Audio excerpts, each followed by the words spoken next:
Hello there, it's Jay here from Jay's Vintage Junk, and today I thought we'd take a look at this. Basically I was on eBay having a look at some various bits and bats as you do, and I come across these. And what we've got here, this has got to be one of the cheapest little stereo amplifier modules you can pick up. There's actually two in here, and these work out at under £1 each. The two there, I think they were £1.99 and £1.89 or something like that. I think that included delivery as well. What I'll do, I'll stick the link to the eBay listing that I got these from in my description. But what I thought we'd do in this video is actually see how well these things work. Like I said, these were like as cheap as you can possibly get. Like I said, they were under £1 each, and this is how they come. We've actually got two modules here, and you can tell just by looking at them on my finger there, they're absolutely tiny. Basically, we've got a Class D stereo amplifier in a chip.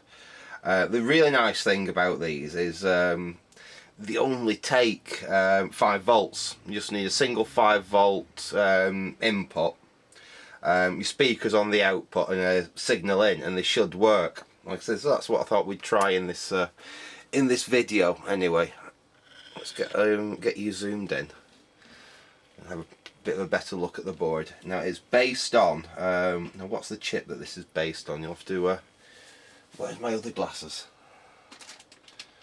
I might be able to see this, or I might not. Let me just have a quick look, see if I can make that out with these. I'll tell you what I'll do is I'll link the IC that this uses actually in the description, because I can't find my really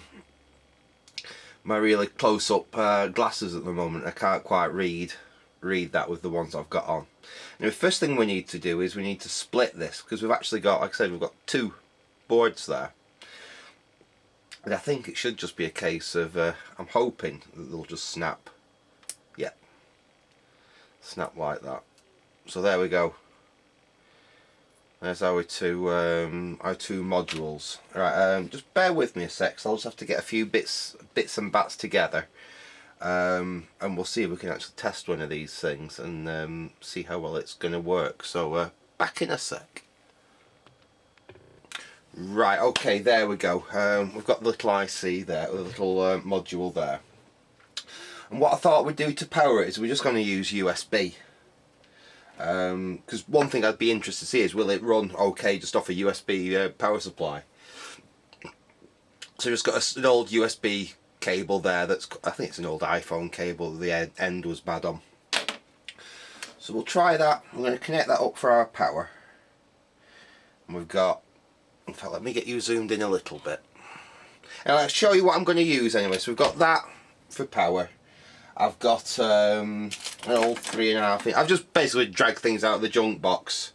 So we're just using junk I had lying around. I've got a 3.5 inch jack there. Cable colours are a bit odd, but I've already belled it out, and our yellow wire there is our ground. And obviously we've got a left and a right there. And I've got a couple of little speakers. I think these are out of an old sound bar or something like that, but they should do for testing. They're reasonably compliant, so we've got those for testing as well. Like I said, all stuff out of my junk box. We'll get you zoomed in and we'll get this soldered up, and then we can actually, and I'll just use my laptop that I've got here as a sound source. So we've got a left ground and a right there. We can connect them up.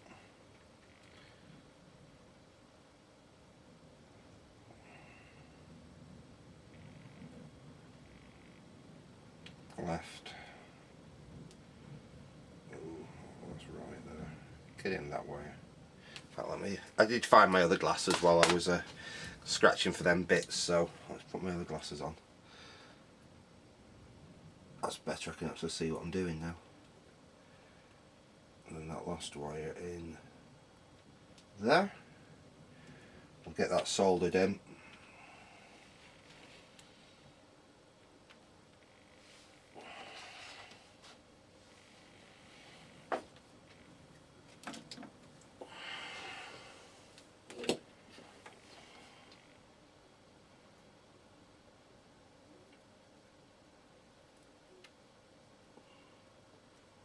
Next one.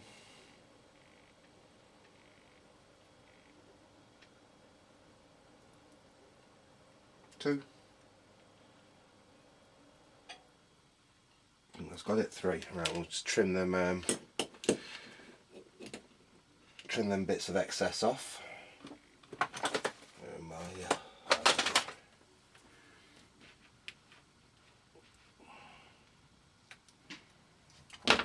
we go. So we've got some input wires onto it. That'll do. And then we want 5 volts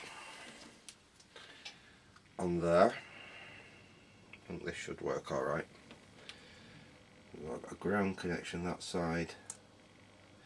We've got 5 volts on that side there. I'll just snip that down a little bit.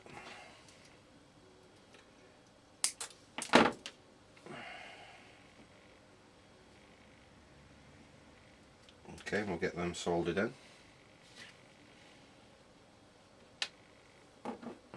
You can't see what I'm doing here, can you? See if we can get you down a little bit. There we go. That's better, you can see what I'm doing now. Right. We'll hold that down with that. Make sure those are in there and get a decent enough connection. We'll solder them in.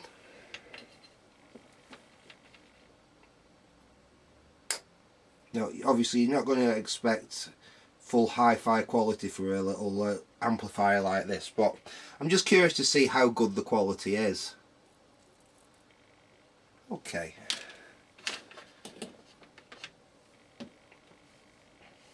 So what does make it really nice is the fact that you only need a you only need a 5 volt supply to run it. So okay, so we've got an input and we've got our power there.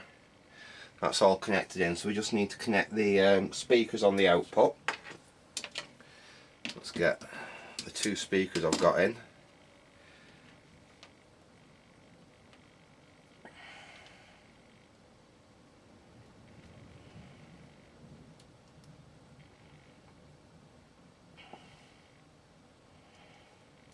Okay, there we go, that's one side.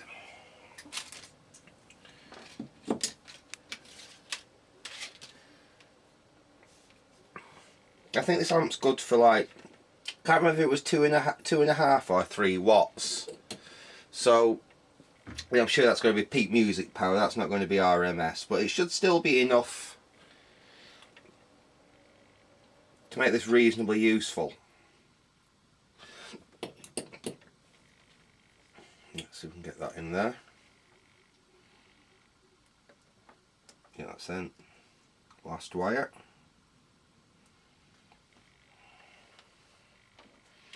We'll get them soldered in place, and then we can give this thing a test. Right, hold that down like that.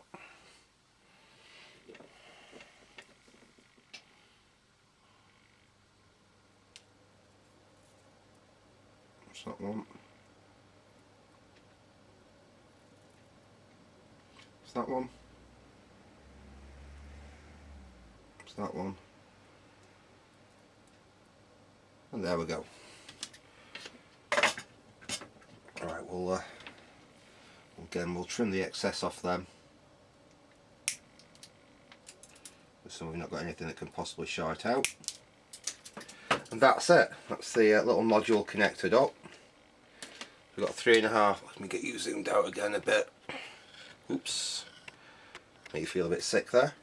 Right, there we go. So we've got our little module connected up. That should be good enough for testing. I'll just get the speakers. One there. One there. Now, what we're going to use for power, what we'll do, we've got an old phone charger there, so we'll use that to power it up. We'll plug that in there. We can plug that in and we'll see if we get any audio out of it. And straight away. Okay, we've got a bit of a buzz there. Okay. Bear in mind that we've not screened anything. We've literally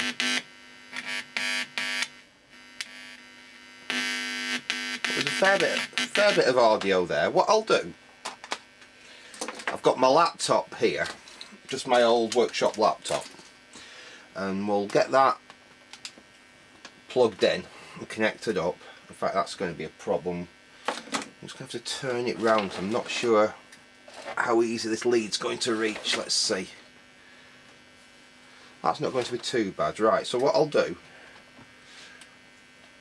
I've already got, if I can get the laptop to come out of standby. Come on laptop, wake up. I do need to do a fresh install of Windows on this laptop, or at least put Linux on it. Ah, there we go, it's waking up. Right, and what I've just got some royalty free, it's just called Hours of Free Background Music, copyright free music. So what I'll do is I'll link put a link in my description to this royalty free music I'm actually using for this test. But what I will do is I'll put the volume, obviously with no volume control here, so we'll just use that on the computer. We'll put the volume right down on the computer. We'll connect, oop, and now it's actually connected to the computer. If you notice, the that buzzer's gone. Lovely. So it does ground out quite nicely. It's actually quite silent. Right, what I'll do, I'll start this music playing, and then we can just bring it up using the volume control on the laptop. Let's see what this sounds like.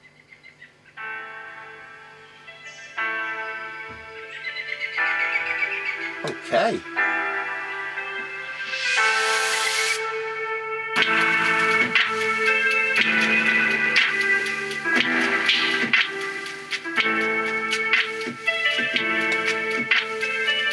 There we go.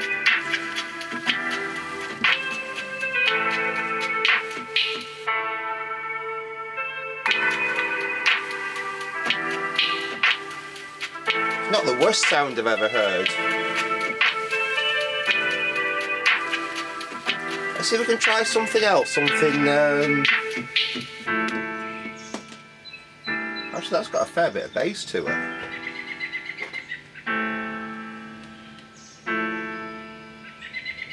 The chip doesn't even get warm. I'm just feeling the IC there. That doesn't even get... It's not even warm to the touch.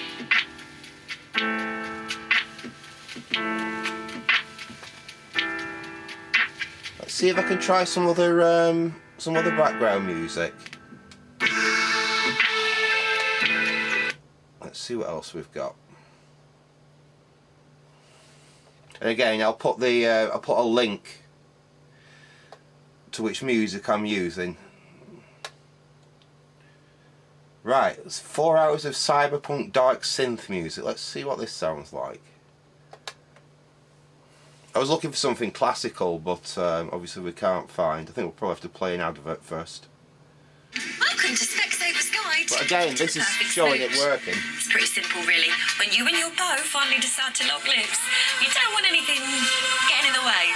Especially your specs. That's not bad. Now, we love glasses, but some things are better with contact lenses.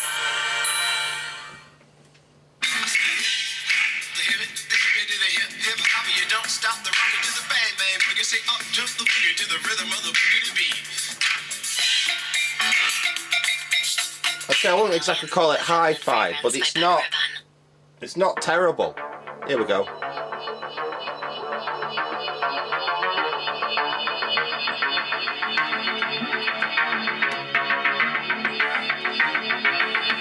What I might actually do, just as a final test, I've got those speakers that I picked up at that car boot sale the other day. Let's try connecting them up, because they've got proper cabinets with them. Let me just pause this. Those have got some proper cabinets with them rather than just some bare speakers like this, so just bear with me a sec. I'll go and get them, and I'll get them connected up and see if that makes it sound any different. But so overall, I'm quite surprised with how well that sounds. Just back in a sec. Right, okay, so I've got it connected up to those two speakers I picked up at at the Smithfield market. And like I said, these are what I'm planning to use with a little record player project probably coming up in the future. So I've got those connected up to it. So we'll turn the volume down on here just while we start. So we've got this 4 hours of cyberpunk dark synth mix. Like I said, I'll put a link in the description to this in the video. So let's get this playing, and we will. There we go.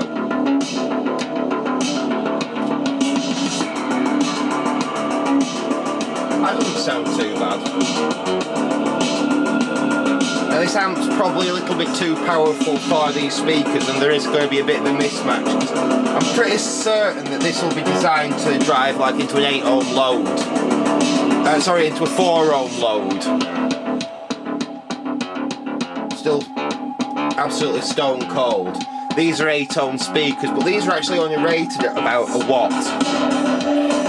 So I don't want to drive it too hard. The speakers I was using before are 6 ohm speakers, 25 watts, but again I'm sure that's pretty much peak music power, which is probably what this little amp is. See how loud this will actually go before it starts to distort. Probably around about there, it's getting a little bit.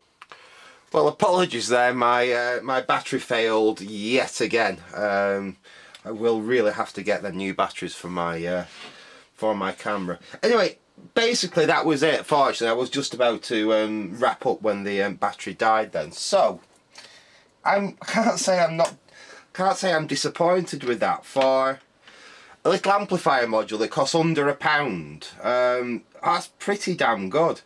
You can see it's quite happy to run off 5 volts USB. Just take a standard input from a computer and it seems to work quite well, to be honest. So I think I'm probably going to play with this a little bit more. Actually figure out what best speakers will drive it and what have you. But yeah, I'm actually pleasantly surprised how reasonable that sounds, considering it's a Class D amplifier. This is quite a very cheap and nasty way of making an amplifier. And we've got very little in here. It's literally, let me get you zoomed in so you can actually see this thing a bit closer up. But I mean, you've literally got the IC, some capacitors, a couple of resistors, and that's pretty much it. That really is it. Like I say, I will leave a link in the description to what the actual IC is that this uses, because I can't remember. In fact, now I've got my other glasses on, yes I can see it. It is, because I found my other glasses. It's based on a PAM 8463 IC, which like I said, I've pulled the data sheet of, and it is basically just a little stereo Class D amplifier for, like I said, 5 volts input. But yeah, I'm quite surprised, how well that works, for the fact that I got 2 of them for under £2, and under £2, so like I said, under £1 each. Anyway, I'm going to leave it there for now. I hope you enjoyed this little video on this little module. So I will say thanks for watching and goodbye.